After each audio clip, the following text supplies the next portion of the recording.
Well, I used to do so. But then it got cut down. COVID. Welcome, everybody. This is a regular meeting of the Common Council of the City of Oneonta. It is currently about 6:02 on February 4th, and if the clerk will call the roll, we'll call this meeting to order. Mayor Drenick? Here. Councilmember Mosier Campoli? Here. Councilmember Walsh Russo? Here. Councilmember McHugh? Here. Councilmember LaParishu? Councilmember Harrington? Here. Councilmember Harrington? Councilmember Forrester Rothbart?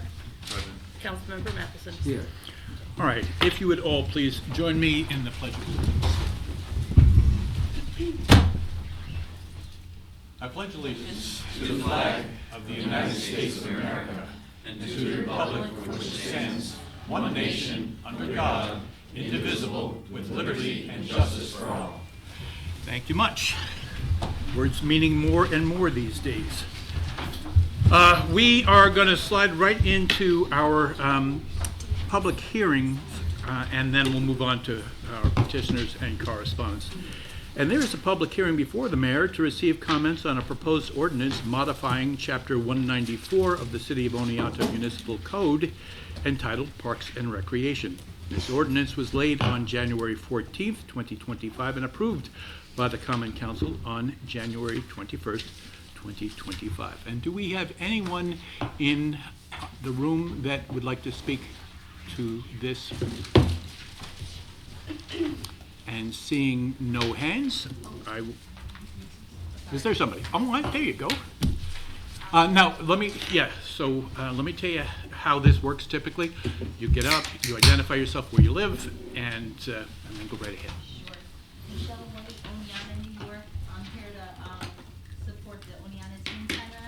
I'm hoping that the kids don't get kicked to the curb because it's a valuable support that does a lot of prevention for our community. Okay. That's about it. All right, thank you very much. Again, this public hearing is specifically about that which was laid in front of the council on the 21st, the municipal code change entitled Parks and Rec. Do we have anybody else who would like to speak? Yes. Mayor, point of order. Yes. As per our discussions about accessibility, can we ask commenters to come to the podium to speak so that they can be heard through the... Sure, we can do that. Yeah. Are we unable to hear them through the We microphone? haven't tried moving the mic yet. We don't know if that's feasible yet. There's microphones in the ceiling. But they're not audible. Oh. They're not all. Yeah, it's terrible Yeah. to try to hear it. But I appreciate that. We are looking at improvements that need to be made. And so, Mike, thank you very much for kind of getting the ball rolling on that discussion. And I expect that we will have more accessible audio at the very least in the very near future for folks. In the meantime, though, hearing no one else to speak in this, yes, Carolyn? Are you, I'm watching. I'm in the public hearing piece, Yeah, is it for the. Parks and Rec? Bullet? Yes. Oh, okay, yes, thank you. Carolyn Marks, chair of the Park North and also chair of the Parks and Rec Commission. I have read through the proposed ordinance, and I agree with everything that's stated in that proposed ordinance. What I am disillusioned with or disappointed with, the fact that the Parks and Recreation Commission were not part of that discussion. We have a wealth of talent and knowledge on our Parks and Rec Commission, and I feel like we have been neglected, not only in this discussion, but in previous discussions and decisions that the council has made regarding our parks, Mulder Plaza in particular, over the past several months. So what I would like to request and ask is that when there are issues regarding all of our parks, that someone from the common council or liaison either come to one of our meetings, or better yet, I am available. I would be more than happy to come to any meeting. And if I can't be there, I'm sure one of our other commissioners would be more than happy to attend. Again, we have no issue with the proposed ordinance. We just want to be part of this, part of the discussion. That's why we have commissions and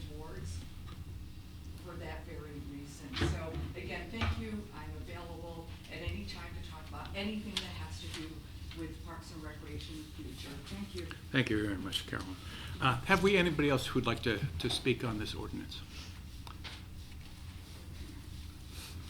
Okay, seeing no hands, then what I'm going to do is close this and this public hearing, move on to a second public hearing before the mayor to receive comments on the proposed expenditure of $68,788 from the City of Oneonta's repair reserve for the purchase and installation of a salt shed cover. Is there anyone who would like to make a comment or speak to this at all? Luke, I think there's another section for you as we move forward. All right. Seeing no hands, then we're going to close that public hearing. Thank you very much, folks, for that. We will now move into our petitioners section, and what we started doing last meeting successfully is throwing away the 2-minute, 1-minute, 30-second warnings in favor of, we get to about a minute left in what we like to think might be 3 minutes. I'll give you a little love tap, just a little, just so that you know you got about a minute to wrap up. Sounds good?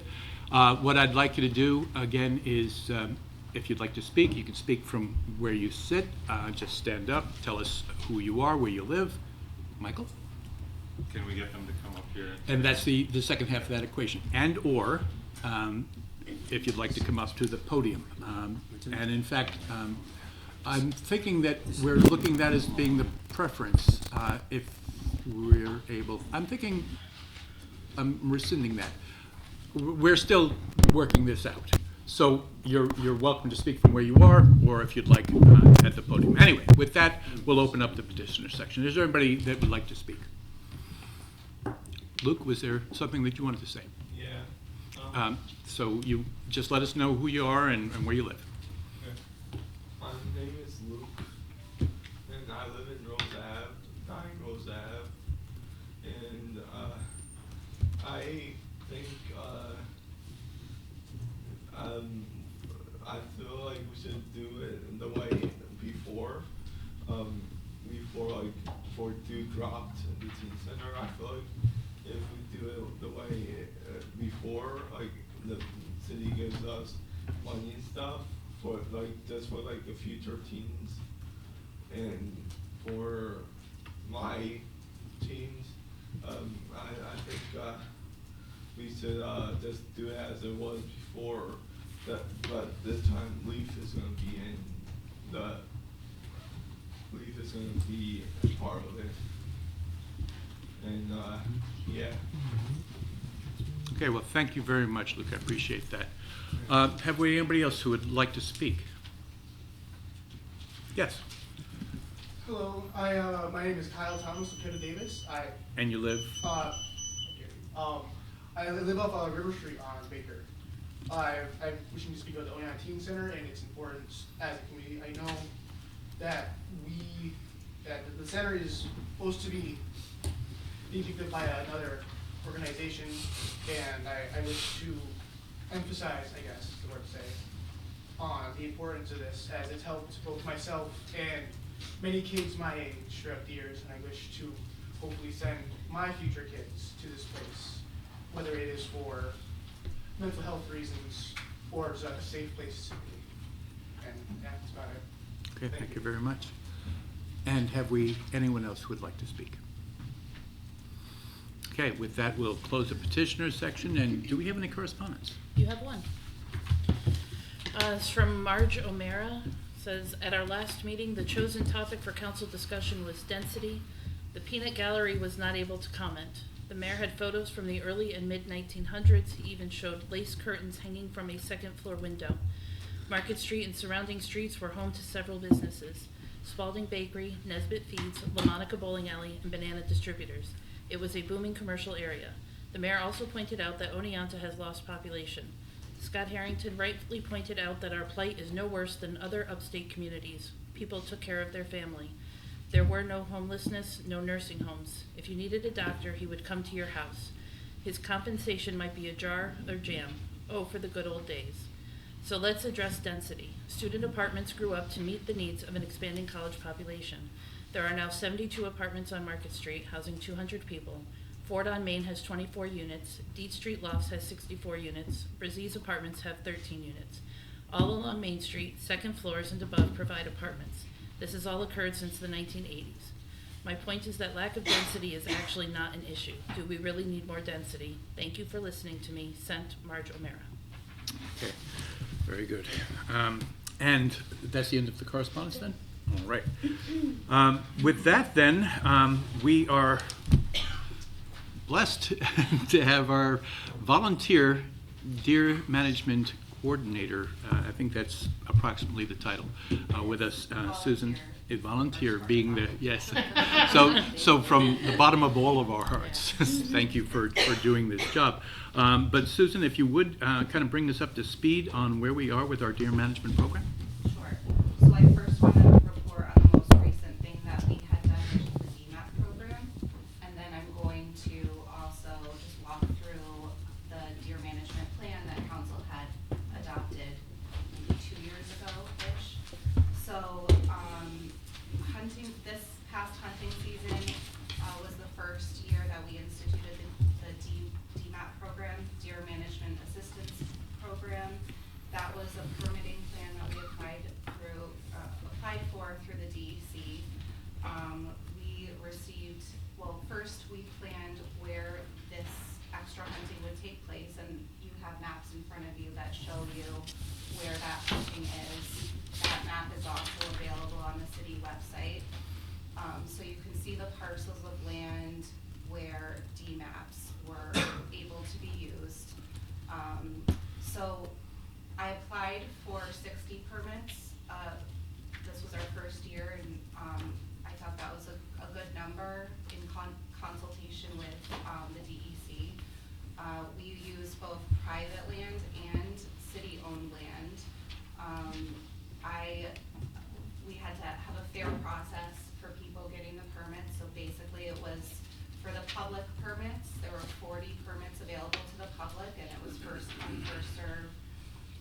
Carrie helped create like a software program where people could apply online. So it was very like nice and streamlined and fair, I thought. And then 20 permits were also set aside for private landowners, for the people who volunteered to be a part of this process with their own private land. People who used the permits were required to report whether or not they were successful by a certain date. And so the totals, out of the 60 permits that we had available to us, there were 13 harvests with those permits on the land that is identified on those maps. I've learned a couple things of how we can do this better next year. I think that I could set aside more permits for public use and a little bit less for private, because we didn't use up all the private that I had allotted. And if I had sort of planned a little bit more, I think I could have shifted some of the private permits to make them available to the public, just to allow more hunters to get out there. So we could do that next year. We could also ask for more permits from the DEC next year. So generally speaking, I think the hunters were very happy to have this in place and use the permits. I think there's a general consensus among people that I spoke with that this probably wasn't going to impact the deer that are in the city, but they were still happy to have the program, so I think it's worth continuing. Our permit is approved for 3 years, so we can easily do this next year and the following year. So I didn't really hear any like major complaints. There were some, there was a little confusion at first, I think, with SUNY Oneonta and just, you know, some of the, well, just, I think just SUNY, I don't remember if Hardwick was reached out. But so once they sort of were aware of what was going on, then I think it was fine. But we had, you know, a meeting just to talk about it, and it's a great educational like opportunity. This is just part of the process, I think. Let's see. So that was like the most recent thing that, you know, we've done, and I think the biggest thing. I'm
The DEC didn't really recommend that program, and since this plan was put into place, our DEC liaison, her name is Celinda Brandon, she does not want us to use this program.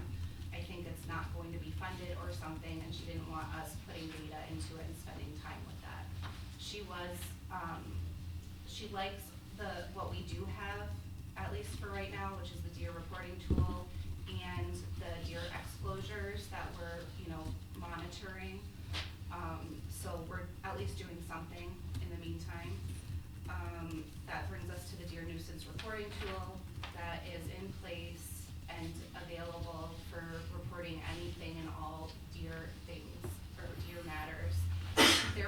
When this first went out, there was a lot of, reporting. We had a good amount of people. It sort of died off, and I think it's mostly because people are just frustrated with having to report this information, and then they don't see anything come of it. So that's just frustrating, but I feel like we still need to encourage people to use this tool because we want to keep monitoring this, for a long period of time. So there's just general frustration though among the public about not being able to see anything from all the work that people spend, the time they, spend reporting what's going on. Let's see, the fencing code, that is something that council did address. Marketing of deer hunting in the area.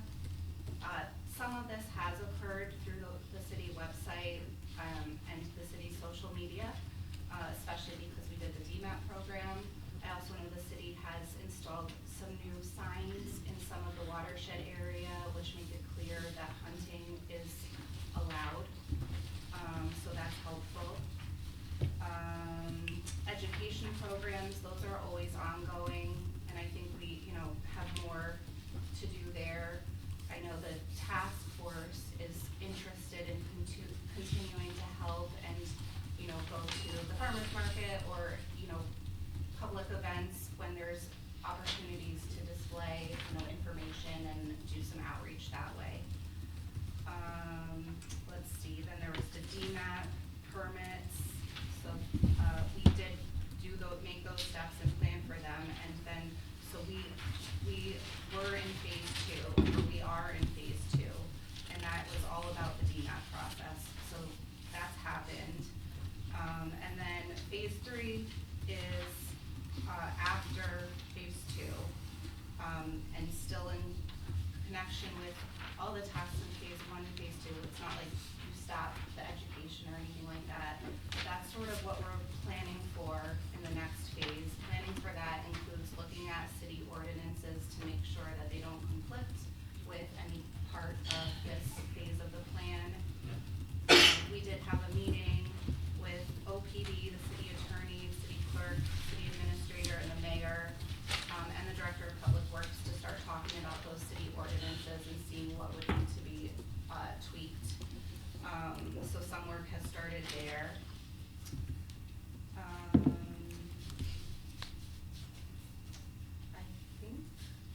guess that's about it. I'm happy to try to answer any questions if anybody has questions. I'm sure we do. Council, questions? Yes, Cecilia. Hi. I just was curious when you mentioned, because I recall the conversation with SUNY. I remember receiving an email from the SUNY president saying that the college camp was closing because of this ordinance, and I was just curious kind of what you saw as the confusion with SUNY and then what the resolution was. If you could share some of that just publicly in terms of like what, moving forward, what is SUNY planning on doing with the college camp in particular? I don't know what they're planning on doing. I don't know. I think that they were just, I don't think that they knew that this was going to happen. So I think there was a lack of communication on our part. But I think once they realized what was going on, and understood sort of the parameters and, and learned a little bit more about hunters and their ethical obligations. And I think it was okay. I don't know if Greg and the mayor, if you remember any more of that conversation.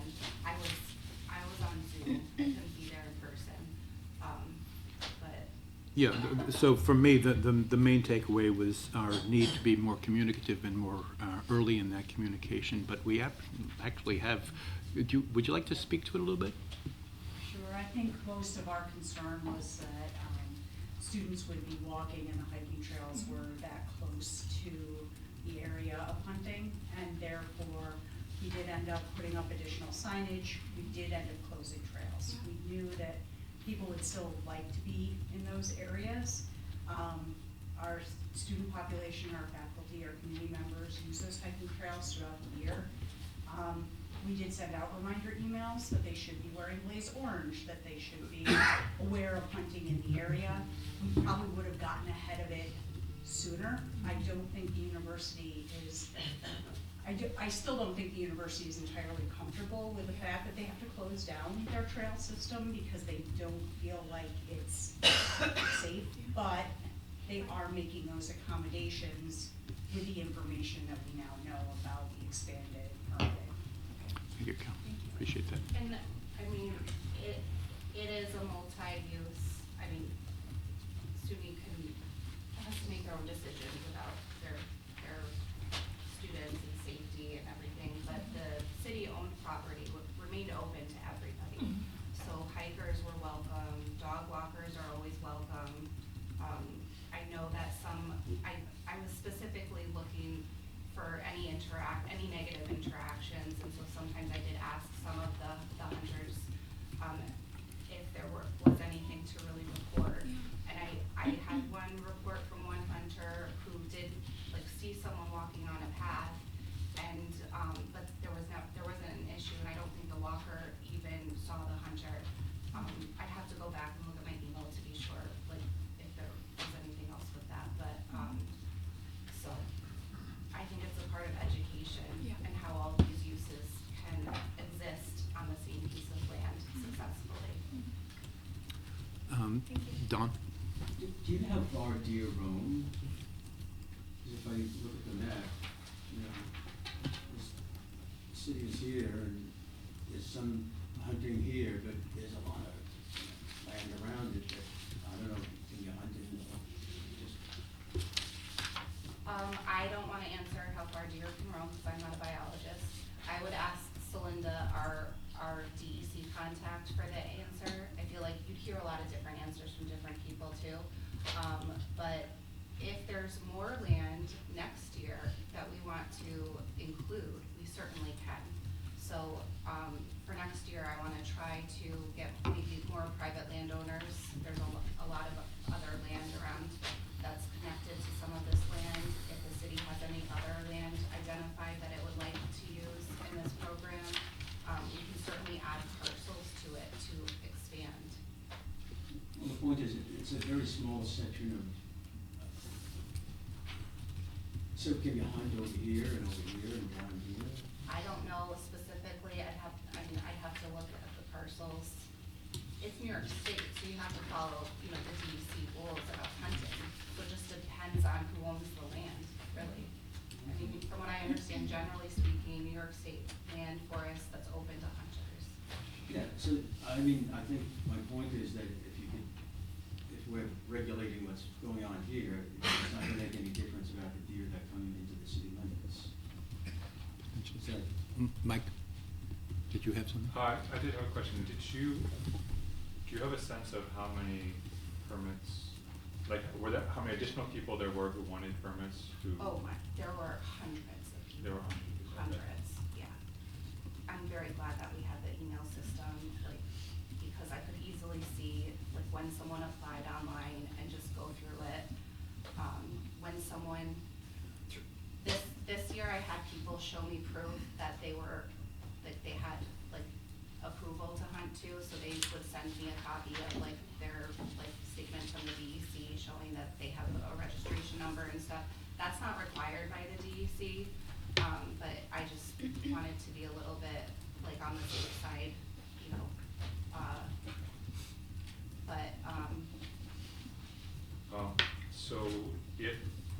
So the number of 60 permits, that was what you worked out with the DEC based Yep. on the amount of acreage, is that what? basically, and it's a starting point. I mean, I don't think they have a firm number. Like, I started at 40, and then then some private landowners wanted to join, so I was like, okay, look, can we get 20 more? And they had no problem with that. So I feel like they are pretty flexible, and they understood that this was our first year, and they don't keep record, they don't have a mechanism to report where deer are taking themselves. So we don't know how many deer have been harvested on certain parcels. The DEC doesn't track that information, or they don't have it available to report. We had one person, a private hunter, who did accidentally report their harvest on our tool. They weren't required to do that, but they did. So I think that there were more private hunters who probably also were able to harvest on these parcels, but I don't know those numbers.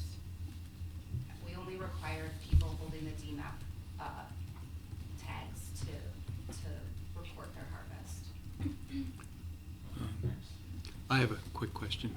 So the deer reporting tool, which isn't being used at the level that it was being used, and some of that may be frustration, as you said, and some of it may be that it's just not top of mind for people, but is there data that's been generated from that has been useful in terms of identification of where, you know, the congestion of deer might be, or anything else that would be useful? We could certainly spend some time on that. If there was someone who was able to analyze that, that would be fantastic. I have not had a chance to map that out and analyze it the way it could be.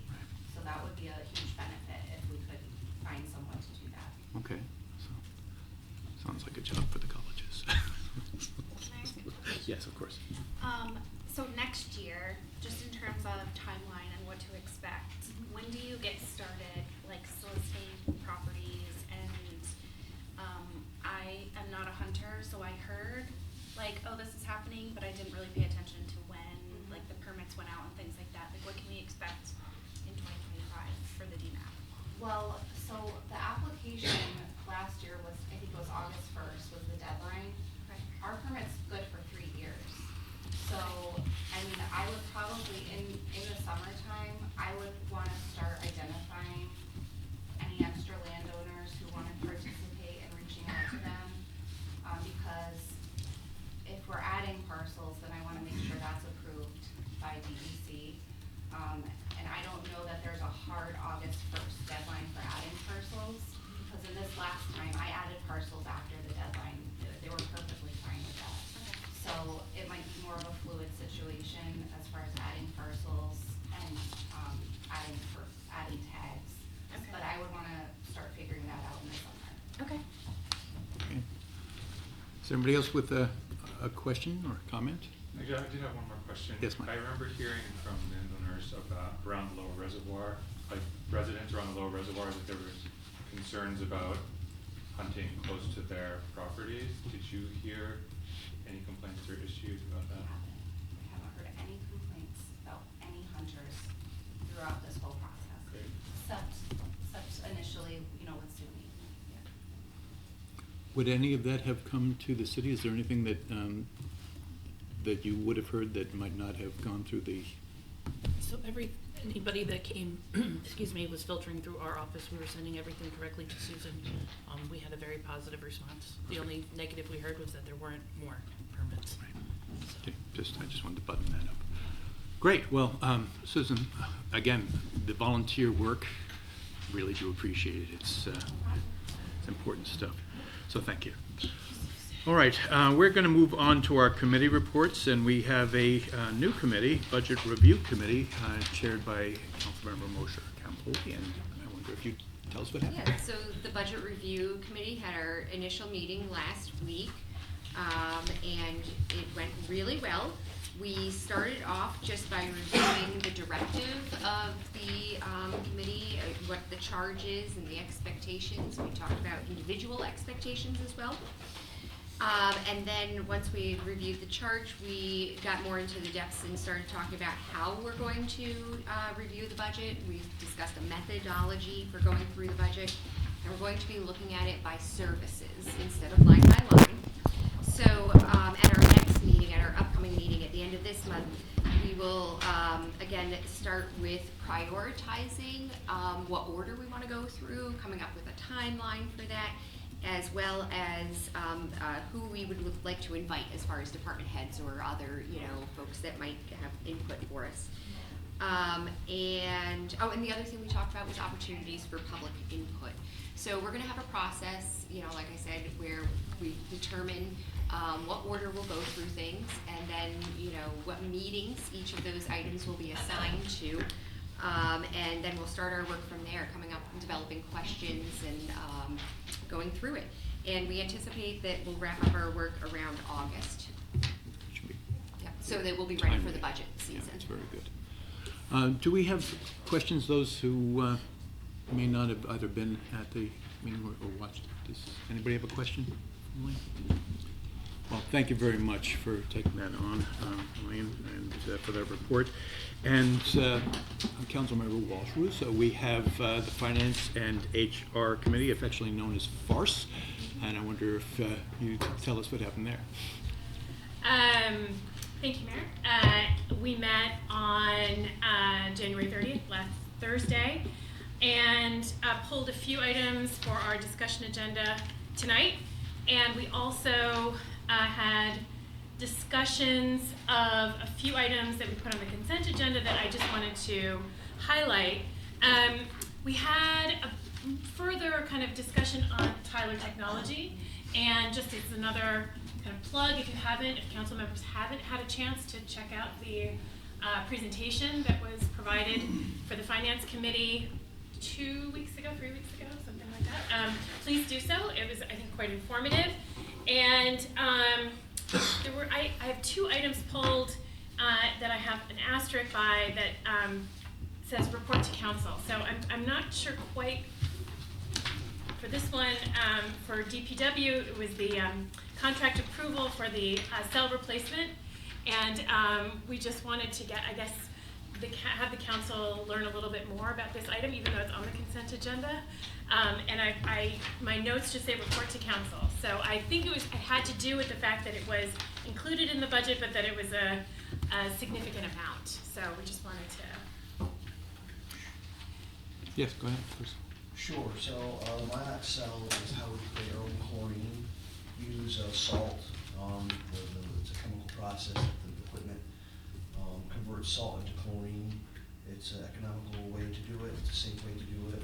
We don't have to do having chemicals from container to container. It's an efficient way to do it, and that's what we're looking to do. We have a unit that's over 16,000 hours.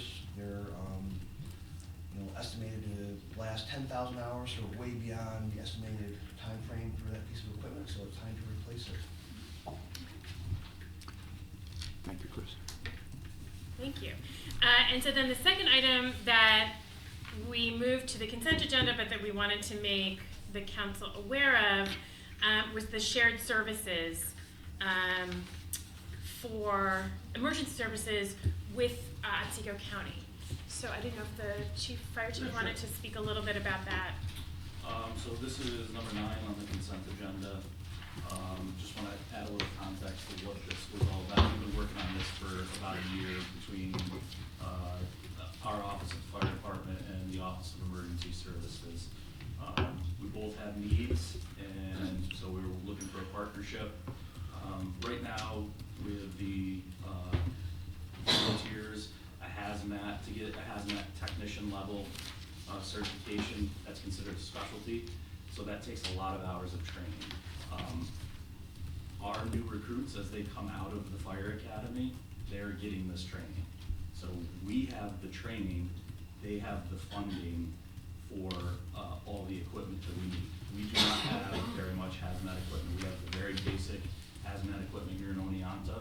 So what they're looking to do and what we're going to do with the partnership is they're going to allow us to store the equipment here in Oneonta and use it for our community, have it close, and with the caveat that if there is an emergency hazmat response in Otsego County, our trained personnel are going to take that equipment and respond. So this is one of those things I think is going to be beneficial for both parties, and it's just going to be a good thing. And it could lead to further partnerships down the road. Thank you, Chief. Any more for? Those are just the two items that I wanted to highlight, and you can see we have the consent agenda and then a couple of discussion agenda items that we'll cover. Very good.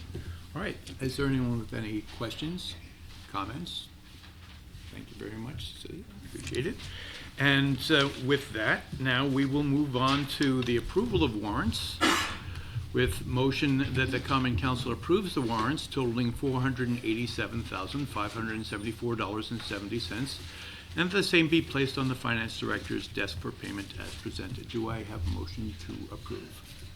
Don, followed by Lane, and Councilmember Mosher Campoli? Aye. Councilmember Walsh Russo? Aye. Councilmember McHugh? Aye. Councilmember Lepari Shu? Aye. Councilmember Harrington? Yes. Councilmember Forrester Rothbart? Yes. Councilmember Matheson? Yes. perfect, all right. So moving on to the consent agenda, which is motion 2 through 10.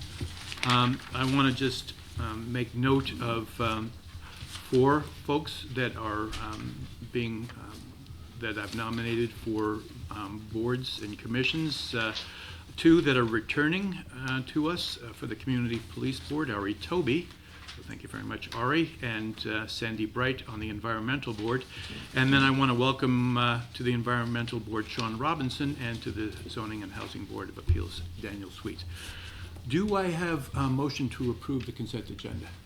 Don, followed by Cecilia, and Councilmember Mosher Campoli? Aye. Councilmember Walsh Russo? Aye. Councilmember McHugh? Aye. Councilmember Lepari Shu? Aye. Councilmember Harrington? Yes. Councilmember Forrester Rothbart? Yes. Councilmember Matheson? Yes. great, all right. Now, we're going to dispense with the city administrator's report, but we're all, no, I'm not going to do it to you. Anyway, but we will allow you to take questions. How's that? That's perfect, yeah. Yeah, I thought it might. So, does anybody have a question for? I said dispense with the city administrator. No, he's not going anyplace, just his report. So is there anybody with a question for Greg? Not a single question? Oh, I got one. Yes, Scott. So, off of the email I wrote, just because some people in the public brought up that concern, Greg can, or Chris, whoever wants to speak to it, about the Market Street with the corner of South Main where we get the Ponding there, yeah. ponding there. Yeah, we're aware there's a ponding issue, some bit of a drainage issue, there's a low point, it looks like some kind of a low point in the middle of the intersection there. So we've asked our contractor, we had a call with them Monday, I believe, and they're gonna take some grade shots, survey shots to see and compare that to the drawings, and we'll go from there as to what the solution is to correct it, but it's something we'll address for sure. Thanks. Don? Greg, I wondered if you could update the council on 179 Main Street, and if that will have an impact on the residences, 6 occupied units. I don't have an update on that, I'm not sure if Stephen has anything that he can share at this We did an point. inspection of the building, we found unsafe conditions. On Thursday night, it'll go to the Board of Public Service for discussion. We intend to declare it unsafe, and request a vacate order. Those tenants have the option of moving out on their own. If we had to, we would theoretically could take it to the city attorney, the council to seek an eviction. Outside of that, it's a standard operating procedure. I mean, it's mostly to notify the tenants that the conditions they're living in are perilous to their own safety. The owner of that building has opted not to maintain the building or maintain the fire safety equipment in the building. So that creates a condition that puts liability on both us as a city inspecting agency and also on the building owner in the event there's something that happens at that building. Thank you. Any other questions for Greg? All right, well, Greg, thank you very much. As far as the mayor's remarks are concerned,